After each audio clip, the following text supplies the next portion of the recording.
আসসালামু আলাইকুম। আজকে শেয়ার করছি বাবুর্চির রেসিপিতে পারফেক্ট একটি মোরগ পোলাওয়ের রেসিপি।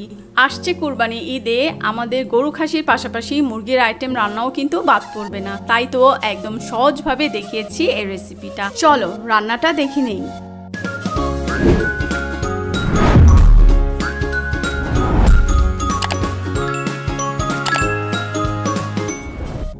এখানে আছে প্রায় 800 গ্রামের মতো চিকেন। আমি সবগুলোই লেগ পিস নিয়ে নিয়েছি। নিজের পছন্দ মতো যে কোনো চিকেন দিয়েই রান্নাটা করা যাবে। ভালো মতো ধুয়ে পানিটা ঝরিয়ে নিয়েছি।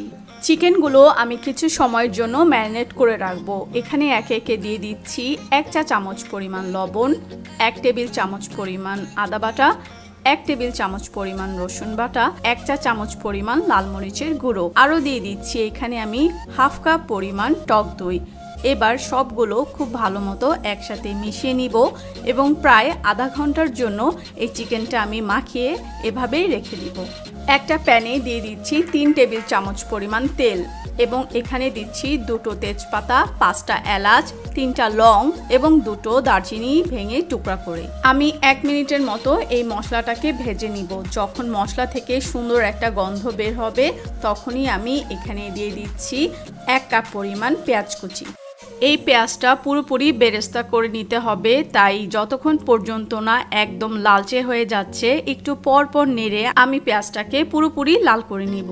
পেঁয়াজটা একদম বেরেস্তা হয়ে গেছে, সুন্দর একটা গোল্ডেন কালার চলে এসেছে। এবার সেই ম্যারিনেট করা চিকেনগুলো আমি এখানে দিয়ে দিচ্ছি।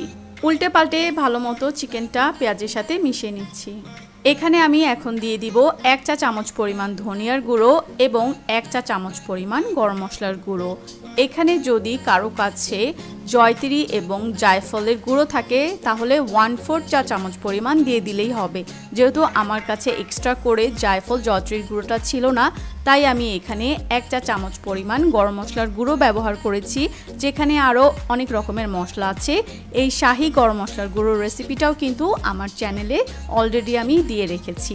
আর যদি গরম মশলার গুঁড়ো এবং জায়ফল জয়ত্রীর গুঁড়ো কোনোটাই না থাকে, বাসায় রোস্টের মশলা থাকে, সেটাও কিন্তু এখানে তোমরা ব্যবহার করতে পারবে। টেস্টটা অনেক বেশি ভালো আসবে। এবং যদি এগুলোর কোনোটাই না থাকে, কিছু কাবাব মশলাও এখানে অ্যাড করতে পারো, ফ্লেভারটা কিন্তু দারুণ আসবে। প্রায় 5 মিনিটের মতো কষিয়ে নিয়ে যেই প্যানে আমি চিকেনটা ম্যারিনেট করে রেখেছিলাম সেই প্যানটা ধুয়ে 1.5 কাপ পরিমাণ পানি আমি এখানে দিয়ে দিচ্ছি। এই পানিতেই চিকেনটা খুব ভালো মতোই সেদ্ধ হয়ে যাবে এবং চিকেন থেকেও কিন্তু এক্সট্রা কিছু পানি বের হবে। চিকেনে কিন্তু আগেই লবণ দিয়ে রেখেছিলাম। এই পর্যায়ে আমি আরও হাফ চা চামচ পরিমাণ লবণ অ্যাড করে দিচ্ছি। লবণটা সম্পূর্ণ নিজের রুচি অনুযায়ী দিতে হবে।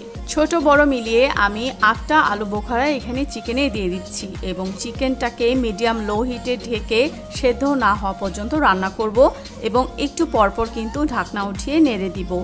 এখানে কেউ চাইলে পানির পরিবর্তে কিছুটা দুধ ব্যবহার করতে পারো, তবে আমি যেহেতু অনেক বেশি করে টক দই ব্যবহার করেছি তাই এখানে কোনো দুধ ব্যবহার করলাম না। যতক্ষণে চিকেনটা সেদ্ধ হচ্ছে এই ফাঁকে আমরা চালটা ভিজিয়ে নিব এবং এখানে নিয়েছি 2.5 কাপ পরিমাণ চাল, যেটা আছে প্রায় 500 গ্রামের মতো।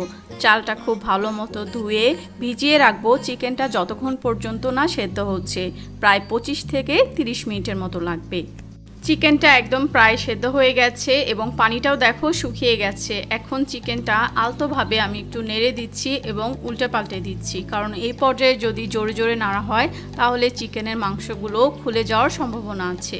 এবং এখানে আমি এখন দিয়ে দিচ্ছি 1.5 চা চামচ পরিমাণ চিনি, 1 চা চামচ পরিমাণ গোলাপ জল এবং 5-6টার মতো আস্ত কাঁচামরিচ। আমি আন্তরিকভাবে দুঃখিত, আমার এই কাঁচামরিচ গোলাপ জল চিনি দেওয়ার ফুটেজটা সামহাও ডিলিট হয়ে গেছে, তাই আমি মুখেই বলে দিলাম এবং সব কিছু দিয়ে তোমরা ঢেকে রাখবে প্রায় 10 মিনিটের মতো। 10 মিনিট পর ফিরে আসলাম। পানি শুকিয়ে গেছে এবং তেল উপরে চলে এসেছে। এই পর্যায়ে একদম পারফেক্টভাবে চিকেনটা রান্না হয়ে গেছে। আমি এক্সট্রা করে চিকেনে কোনো ঘি দেইনি, কারণ দেখো অলরেডি অনেক বেশি তেল আছে, তাই আমি পোলাওয়ে ঘিটা ব্যবহার করব এবং চিকেনটা এখন আমি নামিয়ে ঢেকে রাখছি এবং পোলাওটা বসিয়ে দিচ্ছি। পোলাও রান্না করার জন্য 2টি তেজপাতা, 3টি এলাচ, 3টি লং এবং 2টি দারচিনি আমি 1 টেবিল চামচ তেলে দিয়ে দিয়েছি এবং দিয়েছি 4টি কাঁচামরিচ। এই সবগুলো আমি 1 মিনিটের মতো ভেজে নিব। আমি এখানে তেলের পরিমাণটা অনেক কমিয়ে দিয়েছি, কারণ চিকেনেও আমাদের তেল আছে এবং এক্সট্রাভাবে আমি এখানে ঘিও ব্যবহার করব। যখন 1 মিনিট হয়ে গেল এবং সুন্দর স্মেল ছড়ালো, তখন আমি এখানে দিয়ে দিচ্ছি 5 কাপ পরিমাণ পানি। আমাদের চাল যতটুকু নিয়েছি তার ডাবল নিয়েছি পানি। একে একে এখানে দিয়ে দিচ্ছি 1 চা চামচ পরিমাণ রসুন বাটা, 1.5 চা চামচ পরিমাণ আদা বাটা এবং আরও দিচ্ছি এখানে 2 টেবিল চামচ পরিমাণ পেঁয়াজের রস। আরও এখানে আমি দিয়ে দিচ্ছি 1.5 চা চামচ পরিমাণ লবণ। লবণটা অবশ্যই নিজের রুচি অনুযায়ী দিতে হবে। পানিটা খেয়ে দেখতে হবে, যদি বেশি একটু লবণ লবণ লাগে তাহলে তার মানে পারফেক্ট হয়েছে পোলাওয়ে লবণের পরিমাণটা। দিয়ে দিলাম 1 চা চামচ পরিমাণ চিনি। এবার এখানে আমি নিয়ে নিয়েছি একটা ছোট জয়ত্রীর। পোলাওয়ে বাবুর্চিরা জায়ফল জয়ত্রী গুঁড়া ব্যবহার করে, তাহলে খেতে কিন্তু অনেক বেশি ভালো লাগে। আমি জয়ত্রীটাকে ছোট ছোট টুকরা করে নিয়েছি এবং এভাবে দিয়ে দিচ্ছি। তোমরা যদি এটা না দিতে চাও চাইলে স্কিপ করতে পারো, কোনো প্রবলেম নেই। এবার আমি এখানে দিয়ে দিচ্ছি 1 টেবিল চামচ পরিমাণ কিশমিশ এবং 4-5টি আরও আস্ত কাঁচামরিচ এবং খুব ভালো মতো নেড়ে দিচ্ছি। পোলাও নরম হয়ে যাওয়ার ভয় যাদের মনে আছে তারা চাইলে 1/2 কাপ পরিমাণ পানি এখানে কমিয়ে দিতে পারো। দিয়ে দিচ্ছি 1/2 কাপ পরিমাণ গুঁড়ো দুধ। কেউ যদি তরল দুধটা এখানে ব্যবহার করতে চাও সেক্ষেত্রে পানির পরিমাণ কমিয়ে ততটুকু পরিমাণ তরল দুধ এখানে ব্যবহার করতে হবে। এবার এই পোলাওয়ের পানিটা খুব ভালো মতো বলক তুলে নিতে হবে এবং যতক্ষণ পর্যন্ত না বলক আসছে আমাদেরকে একটু পরপর নাড়া দিতে হবে, না হলে কিন্তু গুঁড়ো দুধটা নিচে লেগে যেতে পারে। পোলাওয়ের পানিটা খুব ভালো মতো বলক চলে এসেছে। এবার ধুয়ে ঝরিয়ে রাখা পোলাওয়ের চালগুলো আমি সব এখন দিয়ে দিচ্ছি, নেড়ে মিশিয়ে দিলাম এবং এখন এখানে আমি ব্যবহার করব 1 টেবিল চামচ পরিমাণ লেবুর রস। ফ্রেশ লেবুর রসটা দেওয়ার চেষ্টা করবে। লেবুর রসটা দেওয়ার পর এই পানিটা বলক আসা পর্যন্ত আমি অপেক্ষা করব। এখন দিয়ে দিচ্ছি 1.5 চা চামচ পরিমাণ কেওড়া জল। আমার কেওড়া জলের স্মেলটা অনেক কম, তাই আমি 1.5 চা চামচ পরিমাণ ব্যবহার করেছি। যাদের কেওড়া জলের স্মেলটা বেশি থাকবে তারা অনেক পরিমাণে কম দিবে। এবার আমি পোলাওটা 15 মিনিটের মতো ঢেকে রাখবো কম আঁচে এবং এই প্যানের নিচে একটা মোটা তাওয়া দিয়ে দিব যেন নিচে পোলাওটা পুড়ে না যায়। ফিরে আসলাম প্রায় 15 মিনিট পরে এবং আলতোভাবে পোলাওটা এখন আমি উপর থেকে তুলে নিব অর্ধেক পরিমাণ। দেখতেই পাচ্ছ অসম্ভব সুন্দর ময়েস্ট হয়েছে পোলাওটা, একদম ড্রাই ড্রাই লাগছে না। ঠিক 10 মিনিটের মতো চিকেনটা উপর থেকে দিয়ে এবার আমি পোলাওটা দমে রেখে দিব। এতে করে আমাদের পোলাও এবং চিকেনটা মিশে পারফেক্ট একটা ব্যালেন্সড মোরগ পোলাও হয়ে যাবে। উপর থেকে আমি পোলাওটা তুলে নিচ্ছি এবং উপরে হাফ পরিমাণ পোলাও নিয়ে নিয়েছি এবং এবার চিকেনটা প্লেস করে দিচ্ছি। এবার ঝোলগুলো দিয়ে দিচ্ছি এবং অল্প একটু ঝোল আমি প্যানেই রেখে দিব এক্সট্রা কারো যদি ঝোল লাগে সেক্ষেত্রে সার্ভ করার জন্য।